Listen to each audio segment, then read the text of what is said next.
Bismillahirrahmanirrahim. In the name of Allah, the most gracious, the most merciful. Assalamu alaikum wa rahmatullahi wa barakatuhu. Nahmadahu wa nusalli ala rasulihil kareem, amma ba'd, fa'uz billahi minash shaitanir rajim. Bismillahir rahmanir rahim. As-salatu was-salamu alayka ya Rasulullah wa ala alika wa ashabika ya Habiballah।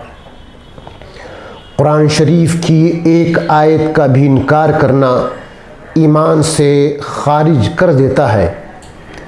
आयत के इनकार का मतलब सिर्फ़ अरबी ज़ुबान में जो जुमला सेंटेंस है उसका इनकार, और जो उसमें जो हुक्म और जो बात कही गई है उसके इनकार से भी बंदा ईमान से खारिज हो जाएगा। लिहाजा अल्लाह ताला की हर बात और हर हुक्म को ताज़ीम व तकरीम के साथ मानना, उस पर ईमान लाना भी ज़रूरी है। इससे कजी या टेढ़ापन या दूरी इख्तियार करना दूर की गुमराही में पड़ जाने का ख़तरा है। कुरान करीम में जो कुछ बयान हुआ है वो सब बंदों के फ़ायदे के लिए है। ईमान लाने की सूरत में और अमल करने पर जन्नत की खुशखबरी दी गई है, और नहीं ईमान लाने पर और अमल में कोताही करने पर जहन्नम से डराया गया है।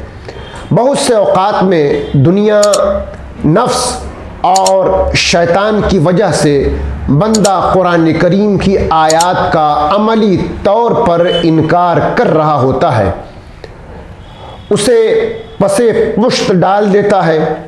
ऐसा करना ईमान के चले जाने की वजह बन सकती है।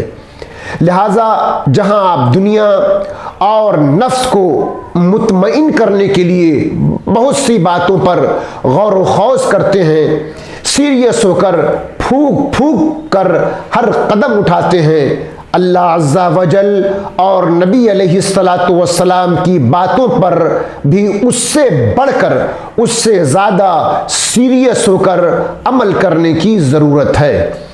चूँकि इसका ताल्लुक़ सिर्फ ज़िंदगी तक नहीं है, बल्कि बादे मौत भी इसकी सज़ा और जज़ा साबित है।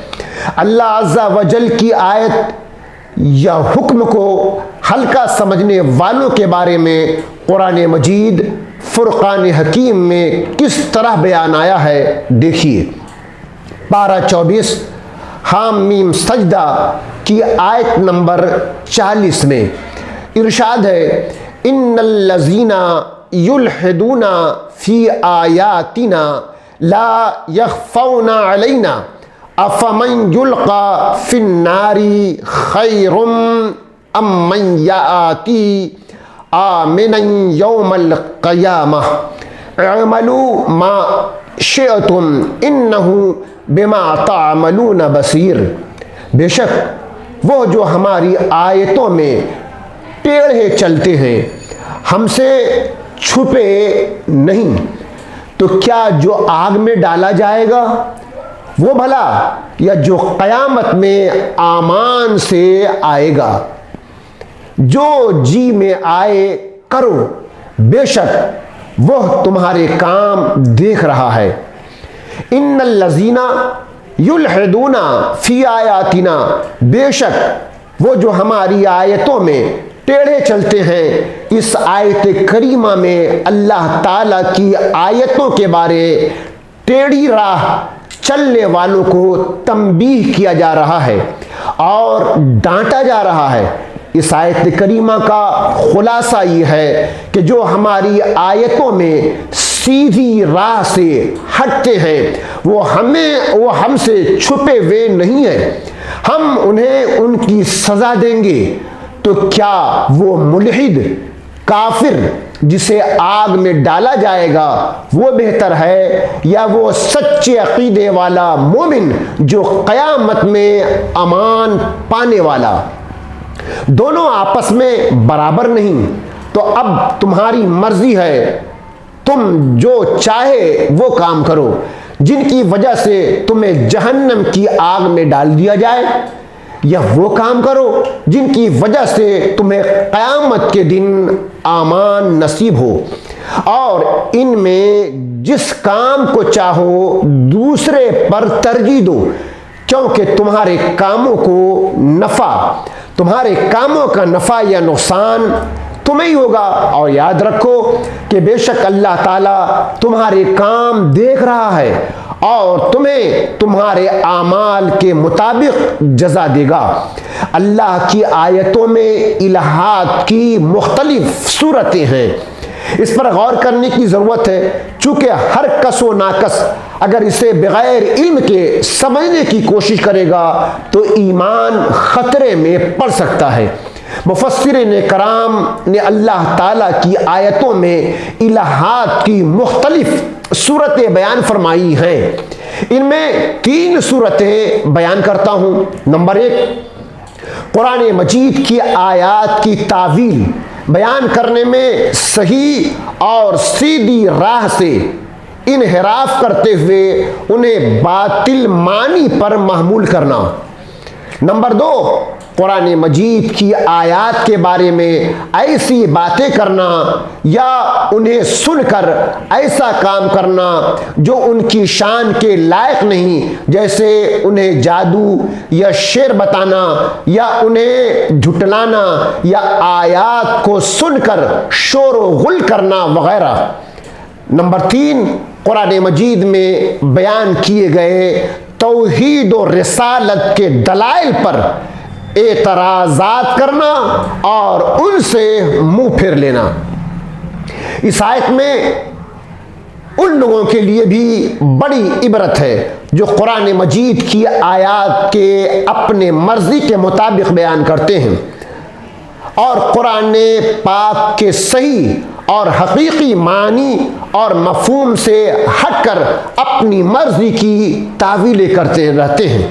अल्लाह ताला उन्हें हिदायत और अक्ल सलीम अता फरमाए, आमीन।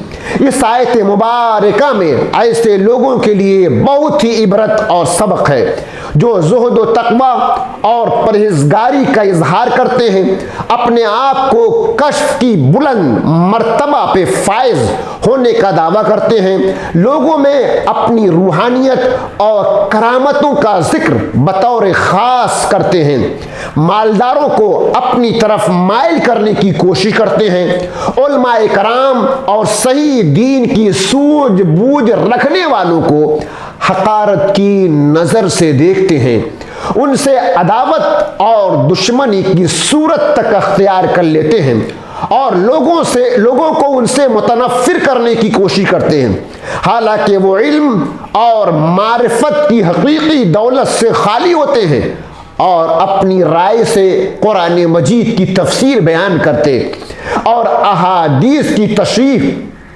अपनी तरफ से करते हैं, फिर कुरान मजीद की आयात की अपनी तरफ से ऐसी बातनी मानी बयान करते हैं जिनका बातिल झूठ होना बिल्कुल वाज़े होता है। ऐसे लोगों के लिए हदीस शरीफ में भी बहुत इबरत है। हज़रत अबी हुरैरा रज़ी अल्लाह ताला अन्हु से रिवायत है कि नबी मुकर्रम सल्लल्लाहु ताला अलैहि वसल्लम ने इरशाद फरमाया, आखिरी ज़माने में कुछ ऐसे लोग निकलेंगे जो दीन के ज़रिए दुनिया कमाएंगे और वो लोगों के लिए भेड़ की नरम खाल का लिबास पहनेंगे, उनकी ज़ुबानें चीनी जैसी मीठी होंगी, उनके दिल भेड़ियों के दिलों की तरह होंगे। अल्लाह ताला इरशाद फरमाता है, क्या वो मेरे इल्म और मेरी तरफ से मिलने वाली मोहलत से धोखा खा रहे हैं या वो मेरी मुखालफत करके मुझ पर जुर्रत कर रहे हैं? मुझे अपनी कसम, मैं उन लोगों पर उनमें से ही फितना मुसल्लत कर दूंगा जो उनमें से दानिश्वर और समझदार लोगों को हैरान कर देगा।